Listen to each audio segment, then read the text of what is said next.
Assalamualaikum warahmatullahi wabarakatuh.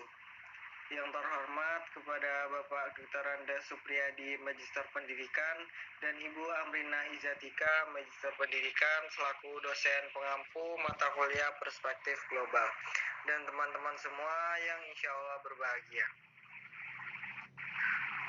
Alhamdulillahirrabbilalamin. Assalatu wassalamu ala asrofil anbiya wal mursalin Sayyidina Muhammadin wa ala alihi wa ashabi ajmain. Amma ba'du. Puji dan syukur marilah kita panjatkan atas kehadirat Allah Subhanahu wa taala, yang mana atas limpahan rahmat dan karunia-Nya lah kita dapat diberikan nikmat sehat hingga saat ini.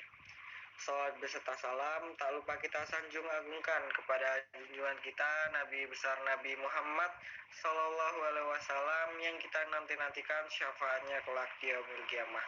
Amin, amin ya robbal alamin.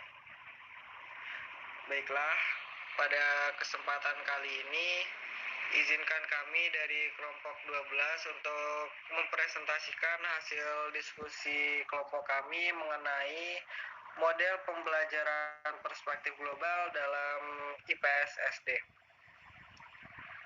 Sebelum masuk ke materinya, izinkan kami dari kelompok 12 untuk memperkenalkan anggota kelompok kami. Yang pertama yaitu ada diri saya sendiri, yaitu Usman Aris dengan NPM 2213053202 selaku moderator. Yang selanjutnya yaitu ada saudari Dinda Cindy Astuti dengan NPM 2213053013. Selanjutnya ada saudari Aulia Putri dengan NPM 2213053128. Selanjutnya ada saudari Cahya Ashari dengan NPM 2213053235. Selanjutnya ada saudari Juliana Wulandari dengan NPM 2213053291. Dan yang selanjutnya itu ada saudari Elok Melviana dengan NPM 2253053556. Adapun materi yang akan dibahas pada presentasi kali ini, yang pertama ada pengertian perspektif global, yang kedua ada model pembelajaran perspektif global dalam IPS SD, yang ketiga ada pengertian evaluasi pembelajaran dalam IPS SD, tujuan dan hakikat evaluasi pembelajaran perspektif global IPS SD, dan yang kelima langkah-langkah evaluasi pembelajaran perspektif global dalam IPS SD. Baiklah, masuk ke materi pertama yaitu pengertian perspektif global dalam IPS SD, yang akan dibacakan oleh pemateri pertama. Kepada pemateri pertama dipersilakan. Ya baik, di sini saya akan menyampaikan materi pertama yaitu mengenai pengertian perspektif global dalam IPS SD. Di sini menurut Robert Hanvey 1982, perspektif global itu bukanlah suatu kuantum, merupakan ialah sesuatu yang Anda miliki atau belum Anda miliki, atau juga suatu panduan dari banyak hal dan individu yang memiliki kekayaan dalam hal tertentu tetapi kekurangan dalam hal lain. Jadi bisa kita ambil kesimpulan bahwa perspektif global itu adalah suatu cara pandang dan cara berpikir terhadap suatu masalah, kejadian, atau kegiatan dari sudut kepentingan global, yaitu dari sisi kepentingan dunia atau internasional. Atau juga perspektif global bisa kita sebut sebagai cara pandang di mana guru dan murid secara bersama-sama mengembangkan perspektif dan keterampilannya untuk menyelidiki sesuatu yang berkaitan dengan isu global. Mungkin sekian materi yang dapat saya sampaikan, saya kembalikan ke moderator. Baik, terima kasih saudari Aulia Putri. Materi selanjutnya yaitu mengenai model pembelajaran perspektif global dalam IPS SD, yang akan dibacakan oleh pemateri kedua yaitu saudari Juliana Wulandari. Kepada Kak Juliana dipersilakan. Baik, terima kasih moderator. Di sini saya akan menyampaikan model pembelajaran perspektif global dalam IPS SD. Menurut Trianto 2010, model pembelajaran adalah suatu perencanaan atau pola yang digunakan sebagai pedoman dalam merencanakan pembelajaran di kelas atau pembelajaran tutorial.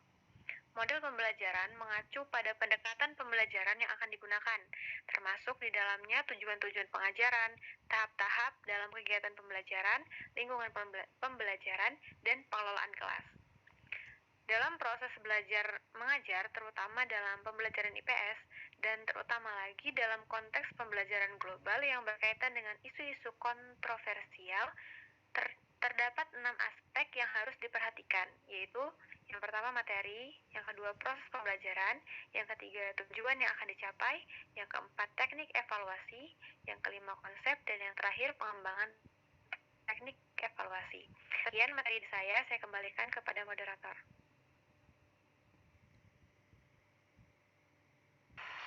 Baiklah, terima kasih kepada Kak Juliana. Materi selanjutnya yaitu mengenai pengertian evaluasi pembelajaran dalam IPS SD yang akan disampaikan oleh pemateri ketiga yaitu Saudari Elok Melviana. Kepada Kak Elok, dipersilakan. Baik, terima kasih kepada moderator. Di sini saya akan menjelaskan tentang pengertian evaluasi pembelajaran dalam IPS SD. Yang pertama yaitu ada pengertian yang menurut Benjamin S. Bloom menjelaskan tentang evaluasi pembelajaran harus mencakup tingkat pengetahuan siswa yang meliputi pemahaman, aplikasi, analisis, sintesis, dan evaluasi. Bloom juga menekankan pentingnya menggunakan evaluasi formatif yang berkelanjutan. Selanjutnya, menurut Grant Wiggins, evaluasi harus dirancang untuk mengukur pemahaman konseptual, penerapan pengetahuan dalam konteks nyata, dan kemampuan siswa untuk menggeneralisasi dan mentransfer pembelajaran ke situasi baru. Selanjutnya yaitu menurut Dylan William, pendekatan ini menekankan pentingnya evaluasi formatif yang digunakan untuk memberikan umpan balik langsung kepada siswa sehingga mereka dapat meningkatkan pembelajaran mereka. Cukup sekian materi dari saya kembalikan ke moderator.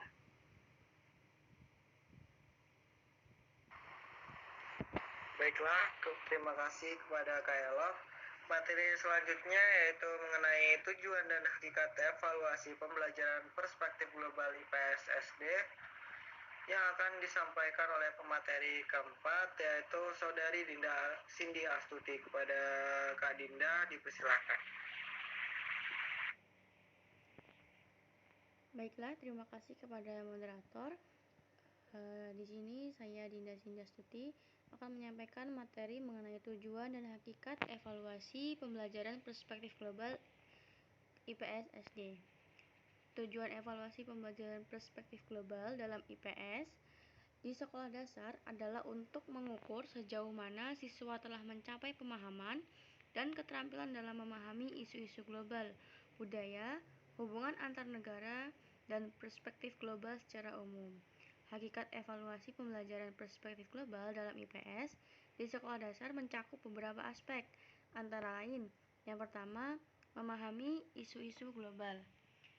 Dalam pemahaman ini, evaluasinya bertujuan untuk mengukur sejauh mana siswa memahami isu-isu global yang kompleks dan relevan. Kemudian yang kedua ada perspektif budaya dan multikulturalisme. Nah, evaluasi ini harus mengukur pemahaman isu tentang keragaman budaya di tingkat lokal, nasional, dan juga global. Kemudian yang ketiga ada hubungan antar negara, yang dimana evaluasi ini harus mencakup pemahaman siswa tentang hubungan antar negara dalam konteks global. Kemudian yang keempat ada keterampilan berpikir kritis dan juga analitis. Nah, evaluasi ini juga harus fokus pada pengembangan keterampilan berpikir kritis dan analitis siswa dalam konteks isu-isu global. Next.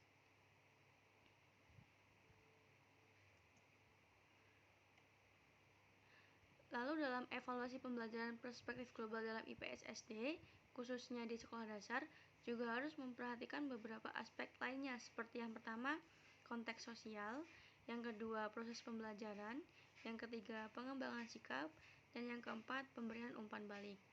Dengan memperhatikan tujuan dan hakikat evaluasi pembelajaran, perspektif global dalam IPS di sekolah dasar, kita dapat memberikan pengukuran yang holistik terhadap pemahaman, keterampilan, dan juga sikap siswa terhadap isu-isu global.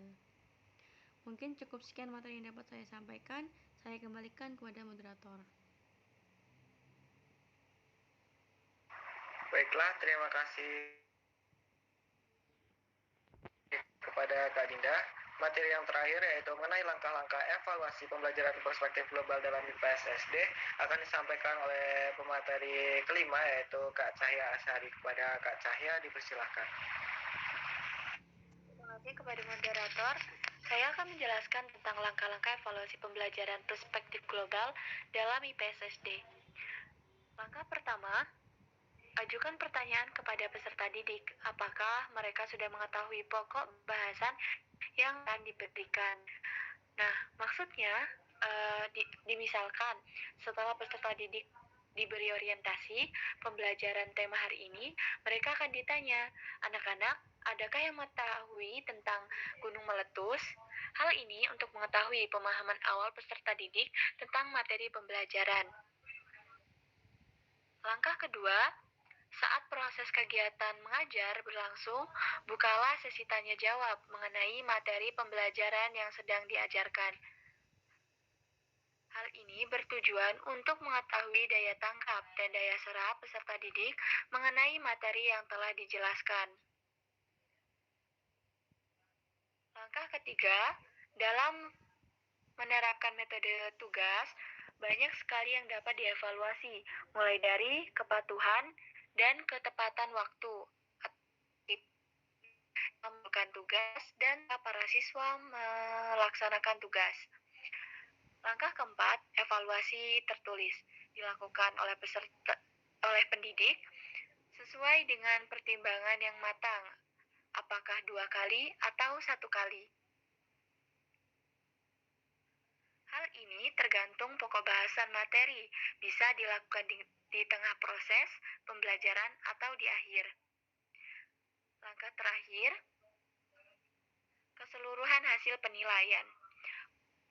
Kuantitatif dengan angka ataupun kualitatif baik sedang, buruk, dari segala aspek dipadukan.